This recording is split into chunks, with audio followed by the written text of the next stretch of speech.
3. 엉킨 삶의 실타래를 푸는 지혜. 2. 음악실 사용에 대한 협상. 지난 시간까지 여러분들은 EBS 강의를 통해서 음악실 사용에 대한 협상 내용을 정리하셨습니다. 자, 이번 시간에는 선생님과 함께 파워포인트로 이 내용을 다시 한번 학습해 보도록 하겠습니다. 먼저 학습 목표 살펴보겠습니다. 협상의 절차에 따라 서로 만족할 만한 대안을 탐색하며 실제 협상을 할 수 있다. 협상의 절차에 따라서 대안을 찾는 활동을 실제로 할 수 있다는 게 첫 번째 목표입니다. 두 번째, 의사소통의 과정을 점검하고 조정하며 듣고 말할 수 있다. 의사소통의 과정을 점검하면서 협상에 말하기를 한번 해봅시다. 먼저 생각 열기입니다. 다음과 같은 문제 상황을 어떻게 해결할 수 있을지 말해보자. 생각 열기에서는 어떤 우리가 일상생활에서 경험할 수 있는 문제 상황을 만화로 재미있게 표현해 두었는데요. 내용을 보면 두 형제가 청소를 하고 있었습니다. 어머니가 나타났죠. 청소하느라 고생이 많았어. 간식으로 이 케이크를 나누어 먹으렴. 이리 줘, 내가 똑같이 나눌게. 아니야, 내가 나누는 게 더 낫지. 내가 널 어떻게 믿냐? 내가 똑같이 나눈다니까. 그러는 형은 뭐 믿을만 한 줄 알아? 얘네들이.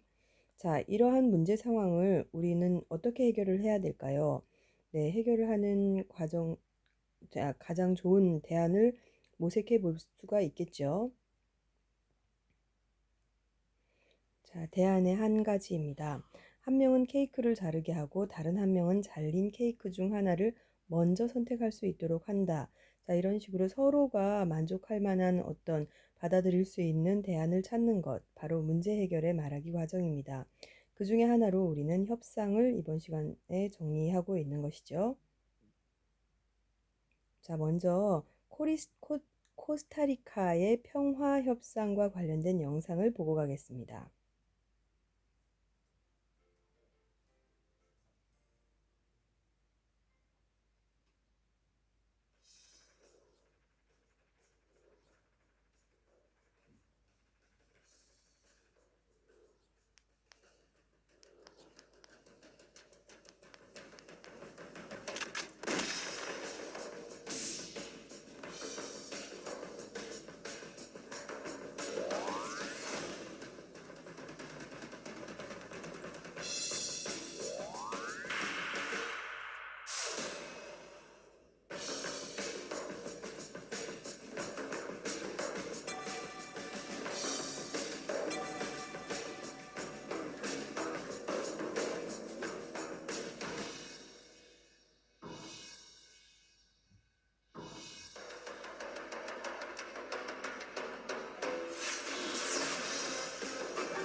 네, 협상을 통해서 자국의 평화를 얻어낸 코스타리카의 예를 살펴보았고요. 자, 이번에는 토의와 토론과 협상의 차이점을 영상을 통해서 한번 확인해 보도록 하겠습니다.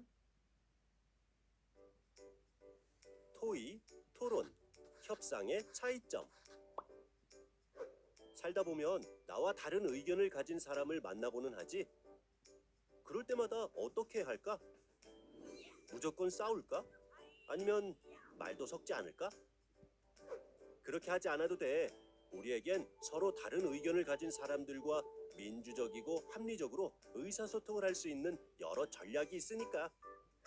바로 토의, 토론, 협상이야. 토의는 여러 사람이 함께 모여 공통의 문제에 대해 최선의 해결 방안을 얻기 위해 의견을 나누는 것을 말해. 예를 들어, 쓰레기 분리수거를 잘하는 방법에는 무엇이 있을까? 학교 축제에서 우리 반이 준비할 것은 무엇일까? 같은 주제를 두고 함께 모여 이야기하고 그 해결 방법을 이끌어내는 거야. 토론은 여러 사람이 모여 공통된 주제에 대해 이야기한다는 것은 토의와 같지만 그 말하기의 관계가 서로 경쟁적이라는 점은 달라. 즉, 토론은 공통의 문제에 대해 찬성과 반대 입장으로 나뉘고 자신의 주장이 옳다는 것을 논리적으로 밝혀나가는 형식이야. 토론의 주제는 긍정이나 부정의 입장을 취할 수 있는 문제여야 해. 학교에서 휴대폰 사용을 허용할 것인가? 청소년의 화장을 허용할 것인가 등은 각각 찬성과 반대의 의견으로 나뉠 수 있는 토론의 주제이지. 토의 토론과 비슷한 의사소통으로 협상도 있어. 협상은 개인이나 집단 사이에 의견 차이로 갈등이 생겼을 때 양보와 타협을 통해 의견 차이를 조정하는 방법이야. 협상을 하는 사람들은 서로 만족하는 결과를 얻기 위해 합의할 수 있는 지점을 찾아 협상을 해야 해. 그래서 둘은 서로에게 의존적으로 협조하고 양보해야 하지. 회사와 근로자 간의 임금 협상, 국가와 국가 사이에 이루어지는 무역 협상 등이 대표적인 협상이야. 그럼 정리해볼까? 토의는 공통의 주제에 대해 최선의 해결 방법을 도출하기 위해 상호 협조적인 관계를 갖고 각자 알고 있는 정보를 교환하며 협의한 결과 공통 주제의 해결 방안을 찾지. 토론은 공통의 주제에 대해 찬반으로 나뉘어 상호 경쟁적으로 소통해 자신의 주장을 관철시키고 상대방을 설득하는 게 목적이지. 어느 쪽이 토론의 전체 과정에서 일관되게 자신의 주장을 효과적으로 입증했고 반론을 펼쳤는지가 토론 평가의 가장 중요한 잣대가 돼. 협상은 해결책 도출을 위해 서로 협조하고 양보하는 상호 의존적인 관계에서 갈등을 조정하고 합의를 이끄는 것이 목적이야. 그 결과 양측 모두가 만족할 만한 결과를 이끌어낸다는 의의가 있어. 이제 토의, 토론, 협상의 차이점을 알 수 있겠지?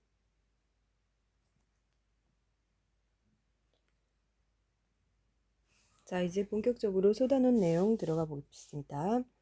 먼저 이 쏟아놓은의 갈래, 글의 종류를 살펴볼 건데요. 바로 이 글의 종류는 협상입니다. 글이라고 하기도 그렇죠. 이것은 말하기, 즉 담화 형식으로 되어 있습니다. 그리고 성격은 설득적, 논리적 성격을 띠고 있고요. 그 다음에 제재, 중심 소재는 음악실 사용에 대한 내용입니다. 그리고 주제는 음악실 사용에 대한 협상이겠죠. 특징, 특징은 협상의 어떤 형식적인 특징으로서 첫 번째 시작 단계, 그리고 조정 단계, 그리고 해결 단계, 이렇게 세 단계에 따라서 협상이 전개되고 있습니다. 두 번째, 협상을 통해 갈등 상황을 해결하고 모두가 만족할 만한 결과를 이끌어내고 있습니다. 제재 구조도입니다. 먼저 시작 단계. 시작 단계에서는 음악실 사용에 대해서 서로의 입장을 확인하고 있습니다. 그리고 조정 단계. 조정 단계에서는 음악실 사용 시간에 대해서 대안을 제시하고 상호 검토하였습니다. 해결 단계. 마지막 해결 단계에서는 음악실 사용 시간 및 방법을 합의하였습니다. 자, 교과서 날개 학습입니다. 교과서 양 옆쪽에 있는 질문들에 대한 대답을 찾아보겠습니다. 먼저 143쪽의 날개 질문입니다. 정연이 동아리 연습을 음악실에서 해야 한다고 주장한 근거는 무엇인가? 왜 정연은 동아리 연습을 음악실에서 해야 한다고 했을까요? 네, 동아리에서 사용하는 악기들이 이미 음악실에 마련되어 있는 데다 다른 공간에서 연습하려면 드럼과 같은 크고 무거운 악기와 전자장비를 모두 옮겨야 하기 때문입니다. 자, 다음 145쪽의 날개 질문입니다. 주말에도 합창 연습을 하기 위해 재민이 떠올린 방안은 무엇인가? 네, 주말에 교실에서라도 연습을 할 수 있도록 밴드 동아리에서 전자 피아노를 빌려주는 방안이 바로 재민이 떠올린 방안입니다. 자, 다음 학습 활동입니다. 교과서 학습 활동을 펴주고 그 학습 활동의 내용을 꼼꼼하게 기록해 주기 바랍니다. 1번 음악실 사용에 대한 협상을 읽고 협상의 절차에 따라 협상 내용을 정리해 보자. 1. 이 협상의 시작 단계의 내용을 정리해 보자. 보통 협상의 시작 단계에서는 갈등의 원인을 분석하는 내용이 주로 나오게 됩니다. 자, 이 협상에서는 갈등의 원인 분석으로 어떤 내용을 얘기하고 있을까요? 네. 교내 합창대회에 참가하는 재민네 반과 청소년 밴드 경연대회에 참가하는 밴드 동아리 모두가 집중 연습을 위해 음악실 사용을 원하고 있습니다. 즉, 재민네 반 그리고 밴드 동아리 이 둘 사이의 갈등이 음악실을 두고 있는 거죠. 자, 그 다음 시작 단계에서 더 해야 되는 것은 문제 해결의 가능성을 서로 확인하는 겁니다. 정연의 입장은 한 달도 남지 않은 청소년 밴드 경연대회 준비를 해야 하지만 재민네 반이 음악실을 사용하는 것에 반대하지는 않는 입장이었습니다. 재민의 입장은 밴드 동아리 연습 일정을 최대한 고려하여 음악실 사용 시간을 곧 정하려고 하는 태도를 가지고 있습니다. 자, 그 다음 조정 단계에서 일어나는 일들을 살펴보겠습니다. 상대방의 처지와 관점을 이해하는 내용이 나오고 있는데요. 먼저 재민이 이해한 정연의 처지입니다. 학교의 명예를 높이기 위해 외부 대회에 출전하며 음악실 청소와 관리를 담당하고 있습니다. 정연은. 그 다음 정연이 이해한 재민의 처지입니다. 교내 합창대회가 코앞이라 연습 시간이 많이 필요하다. 상대방의 입장과 처지를 각각 이해한 내용입니다. 자, 다음 대안 제시 및 상호 검토 과정입니다. 자, 먼저 재민의 대안을 먼저 살펴보겠습니다. 재민네 반이 주중에 하루와 주말 이틀, 즉 일주일에 3일만 음악실을 사용하고 밴드 동아리가 나머지 4일을 사용하는 것이 좋겠다라고 먼저 제안을 했습니다. 자, 그때 정연이 어떻게 검토하고 대안을 제시했는지 살펴보겠습니다. 네, 주말에는 강사의 연주 지도가 예정되어 있으므로 주말 오후 4시 이후부터만 음악실 사용을 양보할 수 있다고 정연이 검토하고 있죠. 자, 이 내용에 대해서 재미는 다시 주말 4시 이후에는 반 친구들이 시간을 맞추기 어려우므로 주말은 밴드 동아리가 음악실 사용하는 대신 주중 4일을 원하는 시간에 음악실을 사용하겠다라는 새로운 대안을 제시합니다. 자, 이 대안에 대해서 정연의 검토는 재민네 반이 월요일부터 목요일 오후 5시부터 6시까지 음악실을 사용하는 대안을 수용했습니다. 그래서 해결 단계에서 정연은 재민의 대안을 수용할 의사를 밝히고 있는 거죠. 자, 마지막 해결 단계입니다. 해결 단계의 내용을 정리해 보겠습니다. 타협과 조정을 통한 합의가 바로 해결 단계에 나타나는 내용입니다. 최종 합의는 월요일부터 목요일까지 오후 5시부터 6시까지는 재민네 반이 나머지 시간과 주말에는 하루 종일 밴드 동아리가 음악실을 사용하기로 했습니다. 또한 밴드 동아리가 합창대회가 끝날 때까지 재민네 반에게 전자 피아노를 빌려주고 재민네 반은 밴드 경연대회가 끝날 때까지 음악실 청소를 맡아 관리하기로 했습니다. 2번 앞의 활동 1을 바탕으로 협상의 효과와 중요성을 알아보자. 1. 이 협상에서 재민과 정연이 얻게 되는 이익이 무엇인지 정리해보자. 자, 먼저 재민이 얻게 된 이익입니다.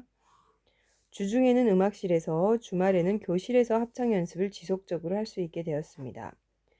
다음 정연이 얻게 된 이익입니다. 음악실 청소 부담을 줄이고 주말에 강사의 연주 지도를 받으며 집중 연습을 할 수 있게 되었습니다. 재민과 정연이 서로 다음과 같은 주장을 끝까지 내세웠다면 협상 결과가 어떻게 달라졌을지 예측해보자. 자, 각자의 같은 주장을 끝까지 내세웠다면 아무래도 협상이 결렬될 가능성이 높고 음악실 사용 문제가 해결되지 않은 채 갈등 상황이 지속되었을 것입니다. 앞의 활동 1을 바탕으로 협상이 왜 중요한지 말해보자. 우리는 살아가면서 개인이나 집단 사이에서 얻고자 하는 이익과 주장이 달라 발생하는 갈등 상황을 흔히 겪게 되죠. 자, 이러한 상황에서 자신의 이익만을 끝까지 주장할 경우에는 갈등 상황이 지속되는 것은 물론 더욱더 심화될 수도 있습니다. 협상은 타협과 조정을 통해서 서로 만족할 만한 결과를 이끌어내는 의사소통 방법으로서 갈등 상황을 원만하고 합리적으로 해결하는 것은 물론 상대방과의 관계도 유지할 수 있게 한다는 점에서 매우 중요하다고 볼 수 있습니다. 이 협상에서 참여자들의 의사소통 과정을 살펴보고 의사소통 태도를 평가해보자. 1번, 재민과 정연이 발화에 앞서 떠올린 생각을 빈칸에 써보면서 두 사람이 어떻게 의사소통 과정을 점검하고 조정했는지 파악해보자 라고 했습니다. 자, 먼저 발화 상황을 보면은요. 진정하라는 듯 손을 펼쳐내리며 정연아, 너희 동아리가 처한 상황은 충분히 이해가 돼 라고 재민이가 말을 하고 있죠. 자, 재민이가 이 말을 하기 전에 떠올린 생각은 무엇이었을까요? 네, 정연이 좀 흥분하는 것처럼 보였죠. 그래서 지금처럼 감정적으로 대립된 상황에서는 협상할 수 없으니 상대방의 생각이나 처지를 이해하며 듣는 게 좋겠다라고 떠올리면서 진정하라는 듯한 이런 손짓으로 발화를 했다고 볼 수 있습니다. 자, 다음 정연이의 발화 내용인데요. 아, 미안해. 내 말은 그런 뜻이 아니었어. 너희가 음악실을 사용할 요일과 시간을 미리 알려주면 우리가 연습 시간을 조정하겠다는 말이었어. 라고 이야기한 대해 그 전에 정연이가 떠올린 생각은 무엇이었을까요? 네, 고개를 갸우뚱하는 걸 보니 재민이가 내 말을 이해하지 못한 것 같아. 말의 의도와 핵심이 분명하게 전달되도록 구체적으로 표현해야겠어. 라고 하면서 자신의 어떤 이 논리를 조금 더 구체적으로 그리고 설득력 있게 전달하려고 정연이가 말을 한 거겠죠. 자, 그 다음 마지막 발화입니다. 고개를 끄덕이며 일정을 조정하는 게 쉽지는 않겠지만 우리 입장만을 강요할 수는 없지라고 정연이가 말을 했는데요. 자, 이때 정연이 떠올린 생각은 무엇일까요? 네, 준언어적 표현이나 비언어적 표현을 사용해서 내가 재민이의 말에 공감하고 있음을 드러내야겠어. 자, 정연이가 말을 할 때 고개를 끄덕이며 이런 어떤 표현을 했죠. 고개를 끄덕인다라는 것은 바로 비언어적 표현입니다. 말을 하면서 어떤 말과는 관련 없는 표정이랑 행동을 통해서 자신의 어떤 발화를 도와주는 그런 표현이 바로 비언어적 표현이고요. 반면에 준언어적 표현은 말과 함께 따라오는 성량이라든지 어조라든지 그러니까 이런 것들이 준언어적 표현입니다. 이러한 준언어적 표현과 비언어적 표현은 모두 언어적인 표현을 효과적으로 전달하기 위해서 사용할 수 있는 수단이 될 수 있습니다. 자, 2번. 다음 기준에 따라 재민과 정연의 의사소통 과정을 평가해보고 개선이 필요한 발화를 찾아 바르게 고쳐보자. 정연이의 흥분한 목소리로 교내에서 열리는 합창대회와 학교를 대표하여 나가는 외부대회가 같니?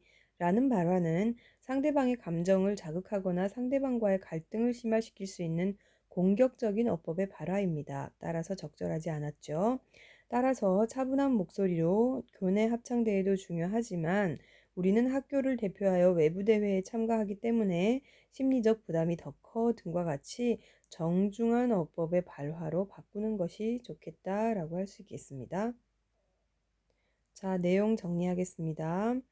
먼저 협상의 개념입니다. 협상이란 개인이나 집단 사이에서 이익과 주장이 달라 갈등이 생길 때 이 갈등을 해결하기 위해 서로 타협하고 조정하면서 해결 방법을 찾아가는 의사소통의 방법입니다. 협상의 절차는 크게 세 가지 단계로 이루어진다고 했는데요. 첫 번째 시작 단계, 두 번째 조정 단계, 세 번째 해결 단계로 이루어져 있고요. 시작 단계에서는 갈등의 원인을 분석하고 문제 해결의 가능성을 확인하는 활동을 할 수 있습니다. 그리고 조정 단계에서는 상대방의 처지와 관점을 이해하고 구체적인 제안이나 대안을 제시하고 상호 검토하는 활동을 할 수 있습니다. 그리고 해결 단계에서는 최선의 해결책을 제시하고 타협과 조정을 통해 합의를 도출하는 활동이 바로 해결 단계에서 할 수 있는 내용입니다. 자, 다음 의사소통 과정과 태도의 점검 및 조정을 보겠습니다. 점검 및 조정의 필요성입니다.